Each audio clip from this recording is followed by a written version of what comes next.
kasih sekali lagi. Kita hanya sharing firman saja ya. Jadi saya tidak mengajar, tidak menggurui. Kita mau sharing sama-sama di dalam Mazmur 46. Mazmur 46 yang ada bawa Alkitab, puji Tuhan. Tapi kalaupun tidak ada Alkitab ya, Mazmur 46 4 ayat saja. Ayat 1 hingga ayat yang keempat. Saya ulangi lagi, Mazmur 46 ayat yang pertama hingga ayat yang keempat berkata demikian. Untuk pemimpin biduan dari Bani Korah dengan lagu alamot nyanyian. Allah itu bagi kita tempat perlindungan. Yang percaya katakan amin. Dan kekuatan, sama-sama katakan amin. Sebagai penolong dalam kesesakan sangat terbukti. Yang percaya sama-sama katakan. Sebab itu kita tidak akan takut sekalipun bumi berubah, sekalipun gunung-gunung goncang di dalam laut, sekalipun ribut dan berbuih airnya, sekalipun gunung-gunung goyang oleh gelorahnya. Ayat yang kedua atau tiga ini. Sebab itu kita tidak akan takut. Tiga ya. Kita baca sama-sama. Sebab itu kita tidak akan takut. 2, 3. Sebab itu kita tidak akan takut sampai di situ saja. Cuma tidak akan takut. Sama-sama lagi. 2, 3. Sebab itu kita tidak akan takut. Ya. Kalau nama saya ada di ayat ini akan berkata begini. Sebab itu Roni tidak akan takut. Haleluya. Mau namamu ada di ayat ini? Yuk, ganti kata kita, ganti nama ya, nama kita masing-masing. 2, 3. Belum yakin ya. Ada yang sebut namanya sambil ketawa-ketawa gitu. Yuk sama-sama lagi. 2, 3. Sebab itu Roni tidak akan takut. Tolong disimpan dulu kalimat ini ya. Kita tidak akan takut. Dikatakan di sini sekalipun bumi berubah. Ada 4 kata yang sama ini, kata sekalipun. Sebab itu kita tidak akan takut. Sebab itu Roni tidak akan takut. Sekalipun bumi berubah. Kedua, sekalipun gunung-gunung goncang di dalam laut. Yang ketiga, sekalipun ribut dan berbuih airnya. Yang keempat, sekalipun gunung-gunung goyang oleh gelorahnya. Mungkin Bapak Ibu, saudara-saudara boleh tambah tentang sekalipun yang lainnya. Di sini hanya ada 4 sekalipun, tetapi mungkin ada sekalipun yang lain lagi. Ada sekalipun masalah kita, sekalipun tantangan kita. Sebutkan semua sekalipun, tetapi ada jaminan di sini. Sebab itu kita tidak akan takut. Secara spesial kata sekalipun di sini ini bicara tentang sesuatu yang besar, sesuatu yang dahsyat akan terjadi pada bumi tempat tinggal kita, pada planet bumi ini di mana kita lagi tinggal, di mana kita lagi melayani Tuhan.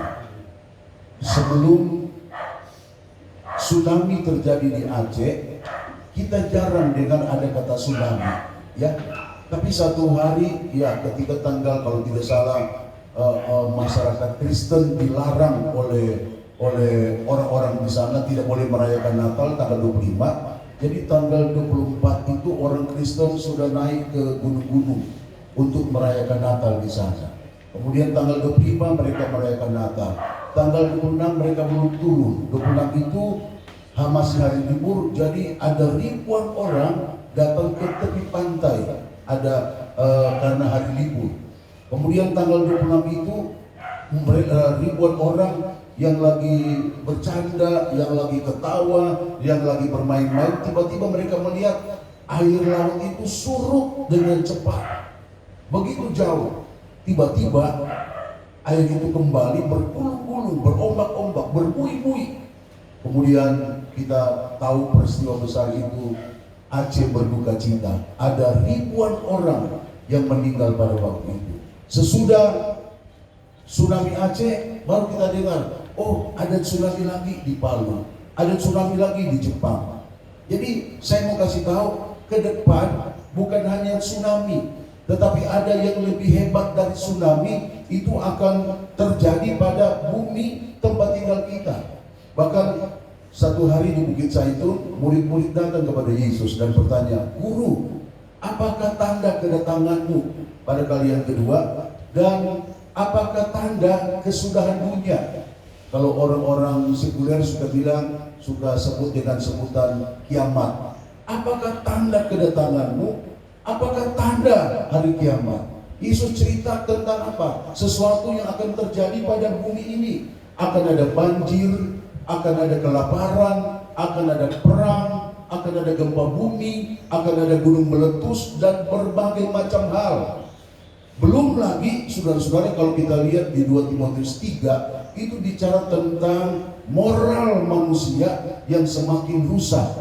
Moral manusia yang semakin jahat. Ya, tidak tahu berterima kasih, menjadi hamba uang.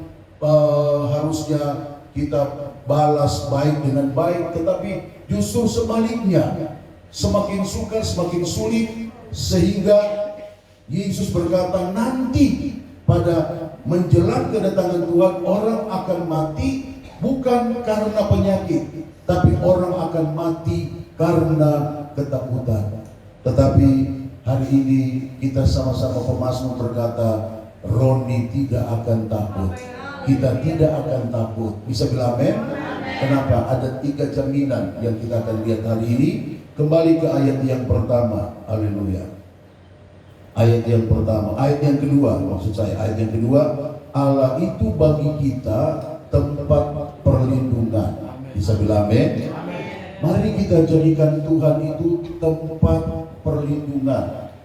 Saudara-saudara, di dunia ini tidak ada tempat yang aman, tidak ada negara yang aman, tidak ada kota yang aman. Di zaman Sarundayang, almarhum Gubernur Sulawesi Utara, itu terjadi banyak kerusuhan di Indonesia. Jadi gubernur kita almarhum SH Sarundayang kemana-mana berkata, kota yang paling aman di Indonesia Manado, provinsi yang paling aman Sulawesi Utara. Tapi saya berkata, Sulawesi Utara atau Manado itu aman bukan karena tidak ada kejahatan, aman hanya karena tidak terjadi kerusuhan. Tapi aman dari pembunuhan, aman dari perampokan, aman dari pencurian, itu ada di Manado. Bahkan semakin banyak di Manado. Jadi Manado itu aman bukan karena tidak ada kejahatan di sana, bukan karena tidak ada iblis yang bekerja di sana, tapi hanya aman karena tidak terjadi kerusuhan. Saya mau kasih tahu, tidak ada tempat yang aman di dunia ini. Mazmur berkata, Daud berkata, hanya dekat Tuhan aku tenang. Haleluya.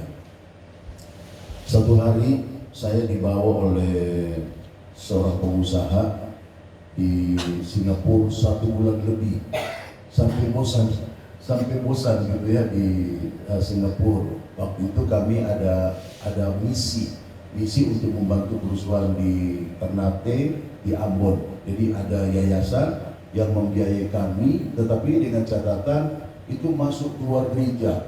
Jadi di seluruh hampir semua gereja di Singapura saya sudah masuk, bukan berkhotbah tapi bersaksi. Ya, itu pengalaman pertama saya bersaksi. Ada juga diberikan kesempatan berkhotbah, baru pakai penterjemah, itu ya pengalaman pertama. Jadi dari ibadah bahasa India, bahasa Tionghoa, bahasa Inggris, bahasa Indonesia, semua gereja masuk supaya apa? Ada ekstra persembahan untuk yayasan, dan itu akan disalurkan di daerah kerusuhan. Waktu kami baru mau berangkat, ya bagasi kami, barang-barang kami itu dikumpulkan satu kali karena kami rombongan, ada beberapa orang, beberapa pengusaha. Biasa orang Manado ketika ada teman, Pak Roni, gimana? Jadi sudah ngobrol-ngobrol lupa yang itu. Pak, itu jaga Pak, tidak aman di Jakarta ini Pak, jaga Pak. Oh ya, maaf ya. Sudah terbang landing di Changi, kemudian bagasi diturunkan, kami sudah kumpul lagi. Saya terbiasa karena sudah dibilang Jakarta itu, jadi saya jaga-jaga terus ini bareng-bareng ya. Kemudian kepala rombongan bilang, Pak, ini bukan Jakarta, Pak, ini Singapura, aman Pak, kan kita jalan-jalan, pakai fasilitas yang ada di bandara, kemana-mana, pulang 1 jam lebih jalan-jalan, makan, minum, makan kuah, segala macam, pulang tetap ada di situ, aman, Singapura aman. Tetapi saudara-saudara, setelah kerusuhan pertama terjadi, bukan kerusuhan pertama, kerusuhan yang ada bakar-bakar, pemerkosaan, perampokan itu, jadi ada satu keluarga, karena Jakarta tidak aman, dia bawa istri, anaknya itu ke Singapura. Mereka punya apartemen di Singapura. Ya, keluarga ini datang di gereja kami, kemudian dia bersaksi sambil menangis. Dia bilang, karena Jakarta tidak aman, saya bawa keluarga saya ke Singapura. Kami punya apartemen di sana, dan biasa kalau apartemen sederhana itu bagian belakangnya itu pintu geser. Ya, pintu geser ketika suami istri ini lagi urus bisnis mereka. Kemudian anak itu hanya bersama dengan babysitter. Ya, babysitter mungkin lagi ada kerja yang lain. Jadi itu anak berdiri di pintu geser, dia coba-coba, tiba-tiba itu pintu terbuka. Waktu dia terbuka, biasa di belakang apartemen itu yang sederhana hanya ada pengaman kecil, Nah, itu anak coba-coba mau naik, bisa naik, tapi mereka di lantai 4 tiba-tiba jatuh ke bawah, langsung mati di tempat. Kemudian dia berkata, Jakarta tidak aman, Singapura aman. Karena itu kami pergi ke Singapura. Ternyata anak saya meninggal di Singapura. Tidak ada tempat yang aman di dunia ini. Orang Amerika dengan bangga, dengan sombong berkata, teknologi militer paling canggih di dunia Amerika. Mereka bercanda katanya, kalau ada serangga atau apapun ya yang di tempat-tempat tertentu itu langsung bisa dideteksi dengan radar mereka, seperti itu ya. Karena itu dengan sombong, dengan bangga, Amerika aman, teknologi militer paling canggih Amerika, yang buat senjata-senjata teknologi militer adalah orang-orang Yahudi. Amerika aman, teknologi militer Amerika paling canggih. Tapi 11 September menunjukkan kepada kita, ketika ada satu pesawat yang dibajak, kemudian dia tabrak 2 gedung kembar, ya, ada ribuan orang mati tiba-tiba di tempat itu. Tidak ada tempat yang aman di dunia ini. Karena itu mari kita jadikan pertama, tidak perlu takut karena Tuhan tempat perlindungan kita. Puji Tuhan kalau kita diberkati Tuhan, ya, haleluya. Kita punya bodyguard, mungkin ya sekarang pendeta juga punya bodyguard sekarang. Bukan hanya John Hartman, tapi MD punya bodyguard, turun kemana-mana. Dorong pinggir itu barang-barang besar. Puji Tuhan kalau orang diberkati, ya, di rumah-rumah ada pos penjagaan. Haleluya, itu berkat Tuhan. Tapi biar Tuhan tempat perlindungan kita. Yang kedua, kenapa kita tidak perlu takut? Karena yang kedua dikatakan ayat yang kedua tadi, Allah itu bagi kita tempat perlindungan dan kekuatan. Bisa bilang amin? Nah, saya mau kasih tahu, kita kuat bukan karena pangkat, jabatan, kedudukan, bukan karena kita pendeta, bukan karena kita gembala, tapi kita kuat karena kekuatan kita, kekuatan di dalam Tuhan. Orang coba menggambarkan, melukiskan itu, kekuatan itu seperti ya, kalau kita jalan-jalan di Manado, Pak, jangan ganggu rumah ini. Kenapa? Ini orang paling kuat di Manado. Maksudnya ini orang paling kaya di Manado. Jadi melukiskan orang paling kuat itu dengan kekayaan. Ya, kalau kita jalan-jalan di Bumi Beringin, orang bilang, Pak, jangan ganggu ini rumah. Kenapa? Ini orang nomor 1 di Sulawesi Utara. Jangan ganggu, orang paling kuat ini. Kenapa? Gubernur. Jadi orang melukiskan kekuatan itu dengan pangkat, jabatan, kedudukan, kekayaan. Tapi saya mau kasih tahu, di dunia ini tidak ada yang kekal. Makanya ada istilah pensiun, ada istilah purnawirawan, ada istilah almarhum, ada istilah almarhumah. Kalau yang setengah mati itu protes. Kalau orang kan masa cuma almarhum di almarhumah, oh mau di almanium. Aduh dia. Tidak ada yang kekal di dunia ini. Bisa bilang amin. Mari kita hamba-hamba Tuhan, jadikan Tuhan itu kekuatan kita.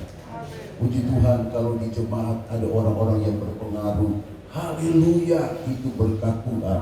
Ya.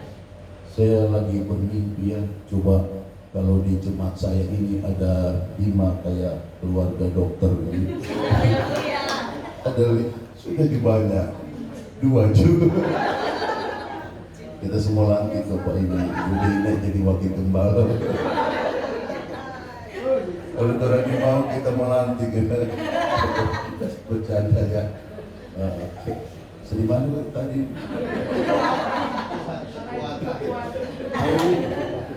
Puji Tuhan, kalau di jemaat kita ada orang-orang yang diberkati, haleluya, itu berkat Tuhan.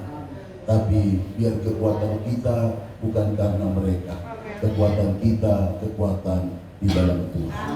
Haleluya. Yang terakhir, karena ini hanya sharing ya, yang terakhir ayat yang kedua tadi, Allah itu bagi kita tempat perlindungan pertama dan kekuatan kedua. Yang terakhir ini yang ketiga, sebagai penolong dalam kesesakan sangat terbukti. Sebagai penolong dalam kesulitan, dan ini saya suka, sangat terbukti. Sebut sama-sama saya, sangat terbukti. 2, 3 lagi, 2, 3 tambah 1 kali lagi, 2, 3. Tuhan itu sebagai penolong dalam kesulitan, dalam kesesakan, dan sangat terbukti. Mungkin hari ini ya, hari ini kita tidak ada masalah, tapi mungkin nanti minggu depan, bulan depan, tahun depan, Tuhan izinkan kita ada di lembah atau kita ada di padang gurun. Ingat ayat ini, Tuhan sebagai penolong dalam kesulitan dan sangat terbukti. Ada banyak kesaksian yang kita suka dengar ya. Ada keluarga yang baru punya anak, baru 1 anak, itu anak juga didapat waktu sudah perkawinan usia lanjut, Tuhan berkati. Kemudian anak itu sakit, dirawat di rumah sakit. Dokter selalu berkata begini ya, ada beberapa keluarga, Pak Ibu, kami sudah berusaha dengan sekuat kemampuan kami, dengan ilmu yang kami sudah pelajari, tapi anak Bapak Ibu sudah tidak ada harapan lagi. Lebih baik bawa pulang ke rumah, kemudian tinggal minta mujizat ya. Tapi bawa pulang ke rumah, suami istri terus berdoa dalam kesulitan anak mereka yang tidak ada harapan, terus berdoa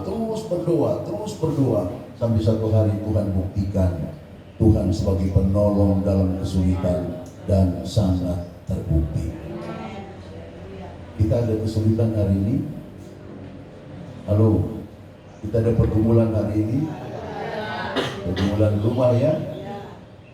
Berkat Tuhan, Tuhan sebuktikan berkatnya. Ya, bayangkan, tidak ada keluarga yang mau berkata, kita di rumah kita siap ya, mau serahkan ke Tuhan, kemudian hasilnya mau berangkatkan gembala-gembala, hamba-hamba Tuhan.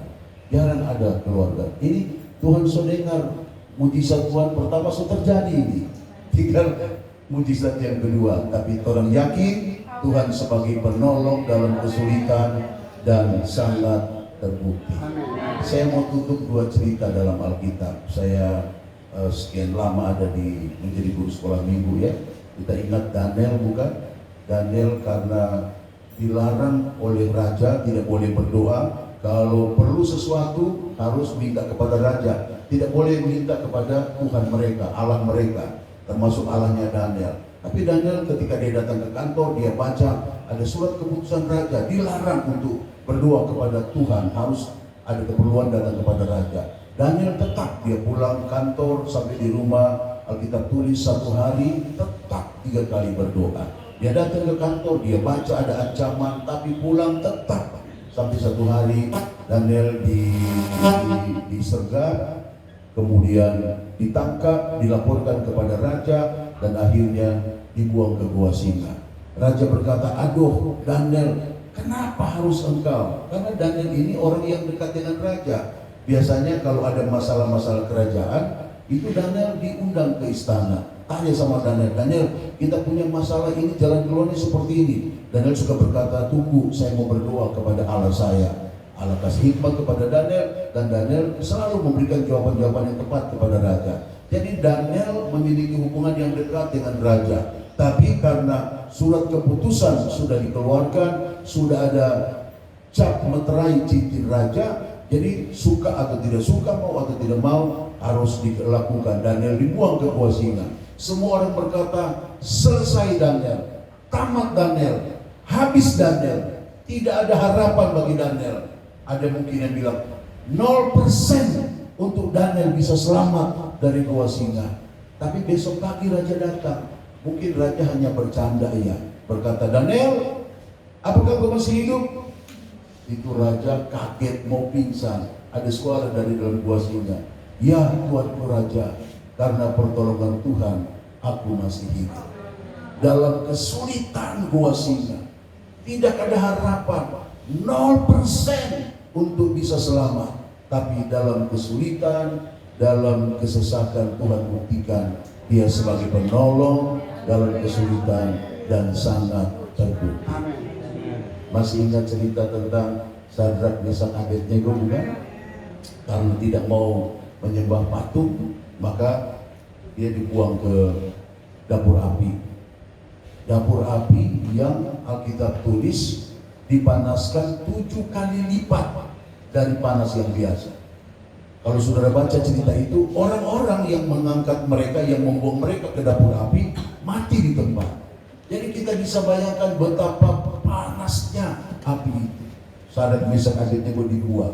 Orang-orang berkata, sudah selesai Sadrak, Mesak, Abednego. Tidak ada harapan untuk hidup. Mereka sudah sampai tulang-tulang, sudah terbakar ya. Selesai mereka, tamat riwayat mereka. Tapi saudara-saudara, ketika raja lihat di dapur api, kok 4 orang ada jalan sama-sama. Raja tanya, tadi yang kamu buang berapa orang? 3 raja, coba hitung sama-sama. 1, 2, 3, 4. Apa kamu tidak salah buang? Tidak raja, 3. Tapi sekarang sudah 4. Dan orang keempat itu wajahnya begitu ganteng, seperti anak dewa. Gantengnya luar biasa. Dan kita percaya itu adalah Roh Kudus. Bisa bilang amin? Kemudian mereka keluar dari dapur api. Alkitab tulis bau kebakaran pun tidak. Biasa kita kalau ada mati lampu di zaman dulu ya, ada lampu botol atau lilin, anak-anak kita bermain kemudian kena di rambut, kita bisa cium. Siapa di rambut ini ada terbakar. Ini bau kebakaran pun tidak. Tuhan sebagai penolong dalam kesulitan dan sangat terbukti. Saya suka lagu yang kalau lain ditolong, saya juga. Jadi kalau ada teman kita diberkati, daripada orang iri hati, ubang kadada, hanya itu. Kalau orang lain ditolong, saya juga. Kalau orang lain diberkati, saya juga. Kalau orang lain di Israel, saya juga. Kalau orang lain di Turki sampai di Pulau Patmos, mesti tanya persis sendiri. Saya juga. Ya, kita tidak perlu takut. Saya katakan yang lalu, kadang-kadang Tuhan menolong kita itu diinjuritai. Makanya harapan kita harus tetap. Hari ini juga tidak perlu takut karena Tuhan tempat perlindungan, Tuhan kekuatan kita, dan Tuhan sebagai penolong dalam kesulitan sangat terbukti. Tuhan memberkati.